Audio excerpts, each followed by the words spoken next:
Yabiso Télévision. Mesdames et messieurs de la presse, distingués invités, tout protocole respecté. D'entrée de jeu, je tiens à vous remercier sincèrement d'avoir honoré mon invitation. Malgré vos multiples occupations, vous avez daigné rehausser de vos présences en ce point de presse. Pour moi, c'est un jour triste parce que je dois m'adresser à l'opinion publique dans des circonstances difficiles, juste après un feuilleton déplorable qui a enflammé la scène politique congolaise sur fond d'incompréhension et de malentendus. Pour rappel, le président élu Martin Fayulu a décidé le 19 juin 2023 que l'AMUCA et les CIDE n'allaient pas déposer les candidatures de leurs membres à tous les niveaux, tant que le fichier électoral ne sera pas refait dans la transparence. Cette position a été réaffirmée par lui lors du meeting politique du 25 juin 2023. Entre-temps, en date du 21 juin 2023, j'ai initié une lettre ouverte pour demander au président élu Martin Fayulu de reconsidérer sa position. À l'origine, ma démarche consistait simplement à proposer à notre leader un autre son de cloche venant des millions de Congolais déçus de la décision qu'il avait prise de se retirer provisoirement du présent processus électoral.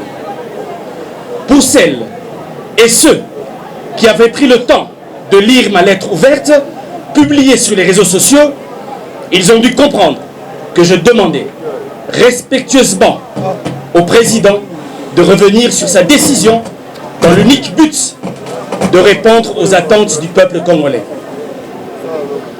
L'objectif poursuivi était de stimuler les Congolais et Congolaises à exprimer leur déception et à délier leur langue afin que le commandant du peuple Martin Fayulu prenne lui-même la mesure du mécontentement de ses fidèles électeurs quant à son retrait provisoire du processus électoral. Je me réjouis énormément que cette lettre ouverte ait connu une large diffusion sur les réseaux sociaux au point de devenir virale. Elle aura ainsi servi d'un bref sondage d'opinion très révélateur, de sorte que plus personne ne pourrait m'attribuer des propos ou des agissements qui ne sont pas miens. Personne ne pourra déformer ni travestir la vérité. Mesdames et messieurs de la presse, distingués invités, tout protocole respecté. La vérité est que j'ai marqué mon désaccord avec la décision du président élu Martin Fayulu, parce que j'ai l'intime conviction que ne pas se représenter à ces élections revient à sacrifier le Congo. C'est abandonner les Congolais et les Congolaises qui croient en notre combat politique. C'est désorienter les électeurs et électrices qui se sont enrôlés spécialement pour nous donner leur voix. Je pense que c'est battre en retraite. La politique de la chaise vide n'a jamais servi à qui que ce soit, car elle revient surtout à accepter que d'autres choisissent et agissent à la place des absents. L'histoire politique du Congo est pleine d'exemples démontrant l'inefficacité de cette politique. Même en étant minoritaire, l'AMUCA a joué et joue le rôle de sentinelle et de gardien de la démocratie. Mais si nous plaçons en marge du processus, comment jouerons-nous notre rôle de lanceur d'alerte face aux écarts et aux violations des droits humains du même pouvoir en place? Voilà les raisons qui expliquent ma position traduite par ma lettre ouverte. Voilà, mesdames et messieurs, distingués invités, il sied de rappeler que c'est au sein des institutions, sous la bannière de l'AMUCA, que j'ai mené le combat pour un Congo meilleur. Ce combat, je l'ai mené contre la corruption sous toutes ses formes. Ce combat, je l'ai mené contre les bavures policières qui cause des centaines de victimes. Et le gouvernement s'est vu contraint de prendre en charge certaines victimes de ces bavures. Ce combat, je l'ai mené contre le piteux état des infrastructures routières à Kinshasa. Et certaines en ont été réhabilitées par le gouvernement, notamment Elengesa, Bongolo, Kimwenza, Bajoko, Bonga, Ikelemba, Oshwe et tant d'autres que je ne saurais citer.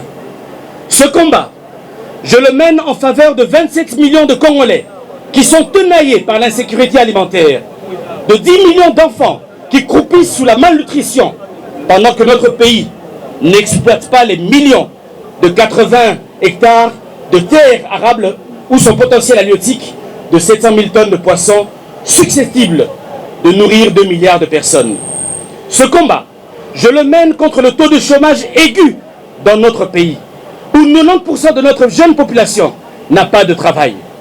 Ce combat, je l'ai mené contre le faible taux d'accès aux soins de santé et à l'électricité, contre la dilapidation des ressources de l'État, contre la gestion calamiteuse de nos entreprises et établissements publics. Ce combat, je l'ai mené tout au long de mon mandat au Parlement, où j'ai adressé une trentaine de questions orales avec débat et où j'ai déposé 7 propositions de loi visant à améliorer les conditions de vie de nos populations. Il s'agit des propositions suivantes. La proposition de loi portant organisation et administration des soins d'urgence et préhospitaliers en République démocratique du Congo. 2. La proposition de loi portant organisation et fonctionnement du Corps national des sapeurs-pompiers. 3. Proposition de loi fixant les principes fondamentaux relatifs à la réparation des victimes des violences des bavures policières en RDC. 4. La proposition de loi modifiant et complétant quelques dispositions de la loi numéro 11/009 du 9 juillet 2011 portant principes fondamentaux relatifs à la protection de l'environnement. 5. La proposition de loi modifiant et complétant quelques dispositions de la loi numéro 10/010 du 27 avril 2010 relatif au marché public. La proposition de loi modifiant et complétant quelques dispositions de la loi numéro 08/010 du 7 juillet 2008 fixant les règles relatives à l'organisation et à la gestion du portefeuille de l'État. Et pour terminer, la proposition de loi modifiant et complétant quelques dispositions de la loi numéro 08/009 du 07 juillet 2008 portant dispositions générales applicables aux établissements publics. Ces initiatives législatives, sous forme de projets ou de propositions de loi, ne se font qu'en étant au sein des institutions. Ces multiples combats, disais-je, sont des combats qui se mènent mieux au sein des institutions. Car c'est au sein des institutions que se façonne le devenir de notre pays et se décide le destin de nos compatriotes. Pour tous ces motifs, j'ai pris cette grave décision. Rassurez-vous, ce n'est pas sur un coup de tête, mais elle est mûrement réfléchie. Mesdames et messieurs de la presse, distingués invités, tout protocole respecté, à l'aune de la posture tranchée du président élu Martin Fayulu de se retirer provisoirement du processus, posture que je respecte, mais dont je diverge, et après mûre réflexion, grande est mon affliction de vous annoncer mon départ du parti SID.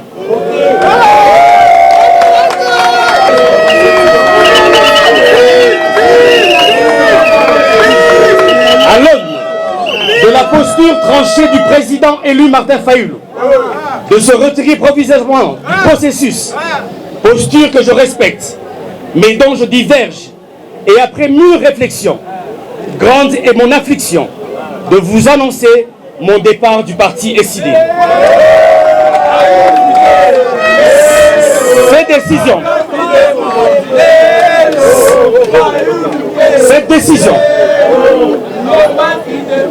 Cette décision vise l'unique but de poursuivre mon combat politique que je mène pour l'intérêt général du peuple congolais.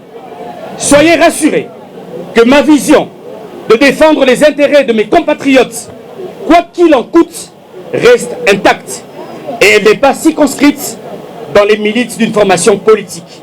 Elle demeure universelle et intemporelle. Je voudrais ici exprimer toute ma gratitude à l'égard du commandant du peuple, Martin Fayulu, pour son soutien et son encadrement. J'ai une grande estime pour lui et cela ne changera pas.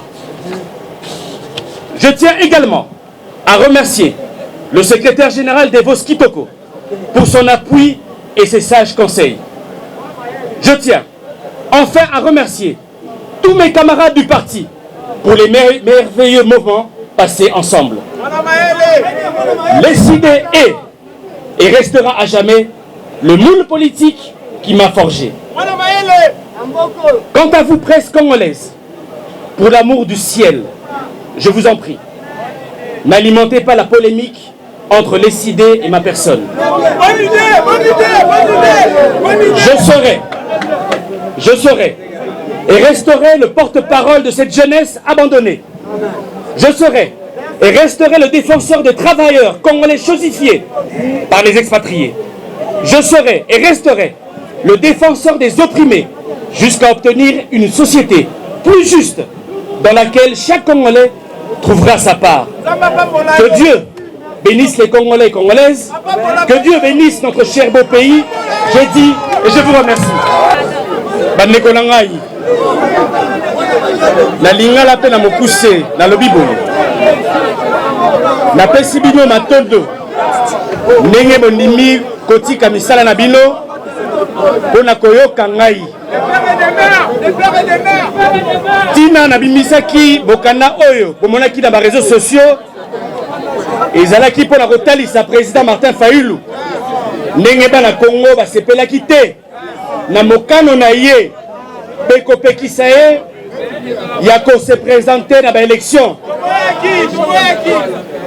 pona ngai ezalaki likambo ya mabe yango bomonaki na komelaki ye pona ngai ndombasi namonaki yango lokola bapiégeaki président Martin Fayulu boni yo président Martin Fayulu obuni 5 ans lelo yo na mbala moko odécidé o se présenter lisusu te pona ngai namoni président élu abungi nzela yango nakomelaki ye nayebisi président élu azongela maloba na ye.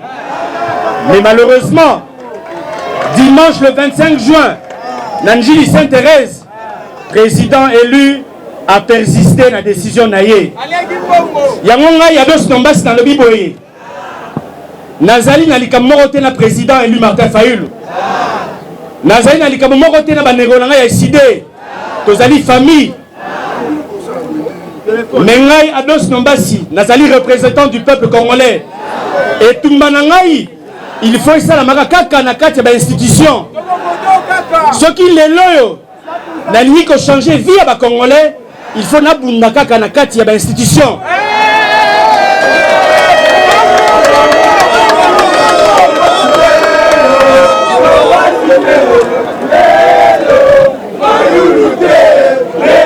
Na kati ya Congo tozali na problème ya mai, tozali na problème ya courant, tozali na problème ya sécurité alimentaire, tozali na problème ya bakulu na bakata batu bitu. Mais pona kosilisa yango il faut tozala kaka na kati ya bainstitution yango moninga Ndombasi na déposaki plus de 7 propositions de loi na niveau ya parlement. Mais malheureusement président élu Martin Fayulu aboyi koyoka ngai yango nazwi décision lelo yo ya kotika parti na ngai ESID nako continuer tumba na ngai pour nako défendre ba Congolais oyo bazali lelo chosifié en République démocratique du Congo. Merci beaucoup bandeko na ngai.